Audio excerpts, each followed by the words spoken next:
സംസ്ഥാനത്ത് തുലാവർഷം കനക്കുകയാണ്. ഇന്ന് അതിശക്തമായ മഴയ്ക്കും മണിക്കൂറിൽ 50 കിലോമീറ്റർ വേഗത്തിൽ ശക്തമായ കാറ്റിനും സാധ്യത. കേരള തീരത്ത് മത്സ്യത്തൊഴിലാളികൾക്ക് ജാഗ്രത നിർദ്ദേശം നൽകിയിട്ടുണ്ട്. ശ്രീനന്ദ ചേരുന്നു. ശ്രീനന്ദ, വലിയ രീതിയിൽ അതിശക്തമായ രീതിയിൽ തന്നെയാണ് സംസ്ഥാനത്ത് മഴ ലഭിക്കുന്നത്.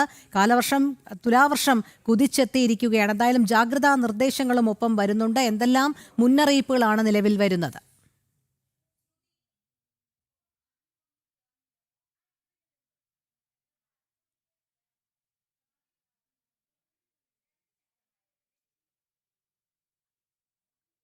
ശ്രീനന്ദ, മഴ മുന്നറിയിപ്പുകൾ എപ്രകാരമാണ്?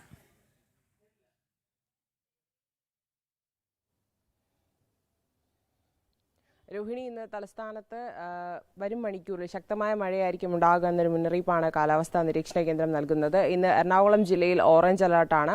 ഇപ്പോൾ തിരുവനന്തപുരത്ത് തെളിഞ്ഞ കാലാവസ്ഥയാണെങ്കിലും അടുത്ത 3 മണിക്കൂർ ശക്തമായ മഴ തന്നെയായിരിക്കും ഒറ്റപ്പെട്ടയിടങ്ങളിൽ കാണാൻ സാധിക്കുക എന്നൊരു മുന്നറിയിപ്പ് നൽകുന്നുണ്ട്. ഇടിമിന്നലോട് കൂടിയ മഴയായിരിക്കും ഉണ്ടാവുക.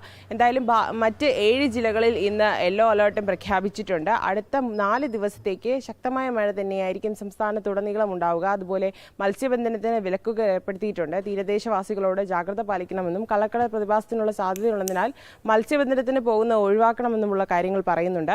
അതുപോലെ തന്നെ കഴിഞ്ഞ ദിവസം ചക്രവാത ചുഴി രൂപപ്പെട്ടിരുന്നു. അതുകൊണ്ട് തന്നെ തുലാമഴ ഉടൻ തന്നെ എത്തിക്കഴിഞ്ഞു എന്നൊരു കാര്യം കൂടി കാലാവസ്ഥാ നിരീക്ഷണ കേന്ദ്രം ഇപ്പോൾ ശരിവെക്കുന്നുണ്ട്. എന്തായാലും അടുത്ത മണിക്കൂറിൽ ശക്തമായ മഴ തന്നെയായിരിക്കും സംസ്ഥാനത്തുണ്ടാവുക. 40 മുതൽ 50 കിലോമീറ്റർ വേഗതയിൽ ശക്തമായ കാറ്റിനും ഇടിമിന്നലിനുമുള്ള സാധ്യതകളുണ്ട്. മലയോര മേഖലയിൽ പ്രത്യേക ജാഗ്രതാ നിർദ്ദേശങ്ങളൊക്കെ തന്നെ നൽകിയിട്ടുണ്ട്. എന്തായാലും ഇപ്പോൾ തലസ്ഥാനത്ത് തെളിഞ്ഞ കാലാവസ്ഥയാണെങ്കിലും വരും മണിക്കൂറിൽ മഴ ശക്തിപ്പെടുമെന്നൊരു നിർദ്ദേശമാണ് കാലാവസ്ഥാ വകുപ്പിൽ നിന്ന് ഇപ്പോൾ ലഭ്യമാകുന്നത്.